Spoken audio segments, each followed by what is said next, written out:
అనగనగా ఒకరోజు ఒక చిన్న టూరిజం వెబ్సైట్కు ఫోటోగ్రాఫర్ అరుణ్ ఓ పాడుపడిన ఫామ్ హౌస్కి వెళ్తాడు. అక్కడ సాయంత్రం వేళ నీలిమబ్బులు వస్తాయి. ఆ సమయంలో అక్కడ ఉండకూడదు అనే వార్నింగ్స్ ఉంటాయి. అయినా అరుణ్ వినకుండా అక్కడే ఉంటాడు. అరుణ్ ఆ ఫామ్ హౌస్లో ఓ అమ్మాయి ఛాయాచిత్రాన్ని తన కెమెరాలో బంధిస్తాడు. కానీ అతనికి కనిపించదు. కెమెరాలో మాత్రమే ఉంది.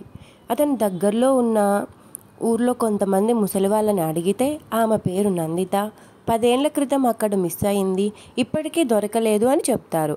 అరుణ్ షాక్ అయ్యి ఎందుకు ఆమె కెమెరాలో కనిపించింది అని అతను ఇన్వెస్టిగేషన్ స్టార్ట్ చేస్తాడు. మరింత డీప్గా వెళ్ళి ఏం జరిగిందో తెలుసుకుంటాడు. ఆ ఫామ్ హౌస్ ఒకప్పుడు కళాకారుల సంస్కృతి కేంద్రం. నందిత అక్కడ నృత్యకారిణి. ఆమెను చూసిన ఓ ధనవంతుడు టార్చర్ చేయడం స్టార్ట్ చేశాడు. అది తట్టుకోలేక ఆమె సూసైడ్ చేసుకుంది. కానీ ఆమె ఆత్మ మాత్రం నీలి ఛాయలో మిగిలిపోయింది.